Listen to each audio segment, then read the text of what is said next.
ಕರ್ನಾಟಕದಲ್ಲಿ ಜೂನ್ 2ರವರೆಗೂ ಭಾರೀ ಮಳೆಯಾಗುತ್ತೆ ಅನ್ನುವಂಥ ಹವಾಮಾನ ಇಲಾಖೆಯ ಮುನ್ಸೂಚನೆ ಲಭ್ಯವಾಗಿದೆ. ನಿರಂತರವಾಗಿ ಕಳೆದ 15 ದಿವಸದಿಂದ ಮಳೆ ಆಗ್ತಾನೆ ಇದೆ, ಅದು ಮುಂದುವರಿಯಲಿದೆ.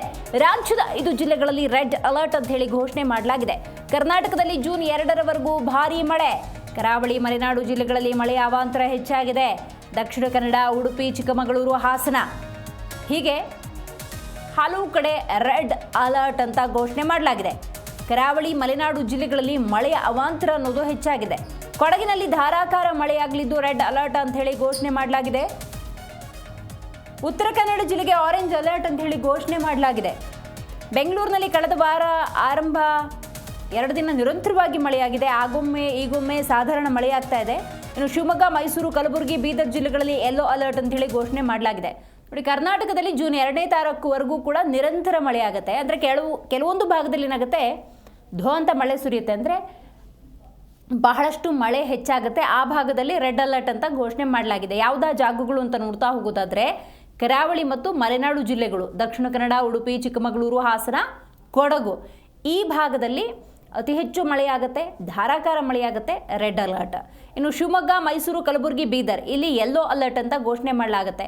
ಸೊ ನಿರಂತರವಾಗಿ ಆಗುತ್ತೆ ಸಾಧಾರಣ ಮಳೆಯ ಸಾಧ್ಯತೆಗಳು. ಇನ್ನು ಕೆಲವೊಂದು ಕಡೆ ಆಗೊಮ್ಮೆ ಈಗೊಮ್ಮೆ ಸಾಧಾರಣ ಮಳೆ. ಈಗ ನೋಡಿ, ಕಳೆದ ವಾರ 2 ದಿವಸ ನಿರಂತರವಾಗಿ ಬೆಂಗಳೂರಿನಲ್ಲಿ ಮಳೆ ಆಯಿತು. ಈಗ ಆಗಾಗ ಮಳೆ ಬರ್ತಾ ಇದೆ, ಅಂದರೆ ಧೋ ಅಂತೇನು ಸುರಿತಾ ಇಲ್ಲ. ಹಾಗಾಗಿ ಕೆಲವೊಂದು ಕಡೆ ಯೆಲ್ಲೋ ಅಲರ್ಟ್ ಅಂತೇಳಿ ಘೋಷಣೆ ಮಾಡಲಾಗಿದೆ. ರೈಟ್, ಬಗ್ಗೆ ಹೆಚ್ಚಿನ ಮಾಹಿತಿಯನ್ನು ನಮ್ಮ ಪ್ರತಿನಿಧಿ ಭವ್ಯ ನೀಡ್ತಾರೆ. ಭವ್ಯ, ಕರ್ನಾಟಕದಲ್ಲಿ ಜೂನ್ 2ರವರೆಗೂ ಕೂಡ ಭಾರೀ ಮಳೆ ಅಂತ ಹವಾಮಾನ ಇಲಾಖೆಯ ಮುನ್ಸೂಚನೆ ಬಂದಿದೆ. ಮುನ್ಸೂಚನೆ ಬಂದ ಮೇಲೆ ಮುಂಜಾಗ್ರತಾ ಕ್ರಮಗಳು ಕೂಡ ಹಾಗೆ ಇರಬೇಕಾಗುತ್ತೆ. ಸೊ ಯಾವ ರೀತಿ ರಾಜ್ಯದಾದ್ಯಂತ ಕ್ರಮಕ್ಕೆ ಮುಂದಾಗಲಾಗಿದೆ?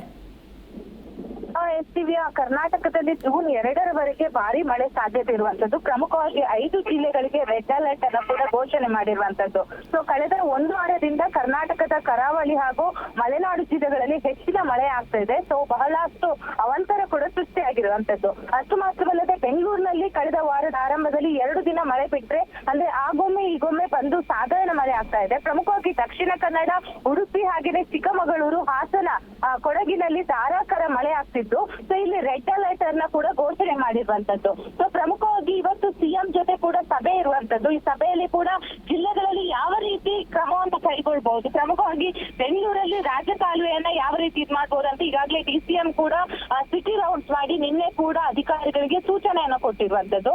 ಇವತ್ತು ಸಿಎಂ ಸಭೆಯಲ್ಲಿ ಜಿಲ್ಲಾಧಿಕಾರಿಗಳಿಗೆ ಜಿಲ್ಲೆಗಳಲ್ಲಿ ಯಾವ ರೀತಿ ಮಳೆ ಬಂದಾಗ ನಾವು ಅಂದ್ರೆ ಕಟ್ಟುನಿಟ್ಟಿನ ಕ್ರಮವನ್ನ ಕೈಗೊಳ್ಳಬಹುದು, ಯಾವುದೇ ರೀತಿಯಾದಂತಹ ಅವಾಂತರ ಸೃಷ್ಟಿಯಾಗದ ರೀತಿ ಹೇಗೆ ನೋಡ್ಕೋಬಹುದು ಅನ್ನೋದಕ್ಕೆ ಇವತ್ತು ಸೂಚನೆಯನ್ನ ಕೂಡ ಕೊಡ್ತಾರೆ. ಸದ್ಯ ಈಗಾಗಲೇ ಮಳೆಯಿಂದಾಗಿ ಬಹಳಷ್ಟು ಸಮಸ್ಯೆ ಕೂಡ ಉಂಟಾಗ್ತಾ ಇರುವಂತದ್ದು. ಯಾಕಂದ್ರೆ ಹಾಸನದ ಬಳಿ ಈಗಾಗಲೇ ಗುಡ್ಡ ಕುಸಿತ ಆಗ್ತಾ ಇದೆ. ಸೊ ಹೋಗೋದಕ್ಕೆ ಬರೋದಕ್ಕೆ ಜನರಿಗೆ ಕೂಡ ಬಹಳಷ್ಟು ತೊಂದರೆ ಆಗಿದೆ. ಅಷ್ಟು ಮಾತ್ರವಲ್ಲದೆ ದಕ್ಷಿಣ ಕನ್ನಡ ಹಾಗೇನೆ ಉಡುಪಿ ಜಿಲ್ಲೆಯಲ್ಲಿ ಬಹಳಷ್ಟು ಮಳೆ ಅಬ್ಬರ ಆಗ್ತಾ ಇರುವ ಕಾರಣಕ್ಕಾಗಿ ಶಾಲೆಗಳಿಗೆ ಇಂದು ರಜೆಯನ್ನ ಕೂಡ ಘೋಷಣೆ ಮಾಡಲಾಗಿದೆ.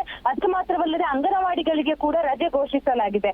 ಸದ್ಯ ಮಕ್ಕಳ ಸುರಕ್ಷತೆಯ ದೃಷ್ಟಿಯಿಂದ ಈ ನಿರ್ಧಾರವನ್ನ ತೆಗೆದುಕೊಂಡಿರುವಂತದ್ದು. ಹಾಗೇನೆ ಸಾರ್ವಜನಿಕರು ಬಹಳಷ್ಟು ಜಾಗೃತೆಯಿಂದ ಇರ್ಬೇಕಂತ ಹವಾಮಾನ ಇಲಾಖೆ ಕೂಡ ಈಗಾಗಲೇ ಮುನ್ಸೂಚನೆಯನ್ನ ಕೊಟ್ಟಿರುವಂತದ್ದು. ಸದ್ಯ ಬೆಂಗಳೂರಲ್ಲಿ ಕೂಡ ಈಗ ಮೋಡ ಕವಿದ ವಾತಾವರಣ ಇದ್ದು ಇನ್ನೇನು ಕೆಲವೇ ಕ್ಷಣಗಳಲ್ಲಿ ಮಳೆ ಬರುವಂತಹ ಸಾಧ್ಯತೆ ಇದೆ. ದಿವ್ಯಾ, ಥ್ಯಾಂಕ್ ಯು ನಿಮ್ಮೆಲ್ಲ ಮಾಹಿತಿಗಾಗಿ ಭವ್ಯ.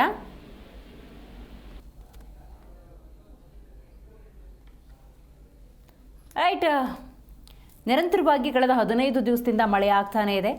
ಇದರ ನಡುವೆ ಬೆಂಗಳೂರು ಭಾಗ ಅಂತ ಹೇಳಿದ್ರೆ ಕಳೆದ ವಾರ ನೀವು ಗಮನಿಸಿದ್ರಿ, 2 ದಿವಸ ನಿರಂತರವಾಗಿ ಧಾರಾಕಾರ ಮಳೆಯಾಯಿತು. ಬೆಂಗಳೂರು ಅಸ್ತವ್ಯಸ್ತ ಆಗೋಯಿತು. ಇನ್ನು ಉಳಿದಂತೆ ನಾವು ನೋಡ್ತಾ ಹೋಗೋದಾದರೆ ಕರ್ನಾಟಕದಲ್ಲಿ ಜೂನ್ 2ರವರೆಗೂ ಕೂಡ ಭಾರೀ ಮಳೆಯಾಗುತ್ತೆ. ರಾಜ್ಯದ 5 ಜಿಲ್ಲೆಗಳಲ್ಲಿ ರೆಡ್ ಅಲರ್ಟ್ ಅಂತ ಘೋಷಣೆ ಮಾಡಲಾಗಿದೆ. ಇನ್ನು ಕರಾವಳಿ ಹಾಗೆ ಮಲೆನಾಡು ಭಾಗದಲ್ಲಿ ರೆಡ್ ಅಲರ್ಟ್ ಅಂತ ಘೋಷಣೆ ಮಾಡಿರೋದು. ಈ ದಕ್ಷಿಣ ಕನ್ನಡ, ಉಡುಪಿ, ಚಿಕ್ಕಮಗಳೂರು, ಹಾಸನ, ಕೊಡಗಿನಲ್ಲಿ ಧಾರಾಕಾರ ಮಳೆಯಾಗಲಿದ್ದು ರೆಡ್ ಅಲರ್ಟ್ ಅಂತ ಘೋಷಣೆ ಮಾಡಲಾಗಿದೆ. ಹಾಗಾಗಿ ಆಯಾಯ ಜಿಲ್ಲಾ ವ್ಯಾಪ್ತಿಯಲ್ಲಿ ಮುಂಜಾಗ್ರತಾ ಕ್ರಮಗಳನ್ನು ತೆಗೆದುಕೊಳ್ಬೇಕಾಗತ್ತೆ. ಇನ್ನು ಉತ್ತರ ಕನ್ನಡ ಜಿಲ್ಲೆಗೆ ಆರೆಂಜ್ ಅಲರ್ಟ್ ಅಂತ ಹೇಳಿ ಘೋಷಣೆ ಮಾಡಲಾಗಿದೆ.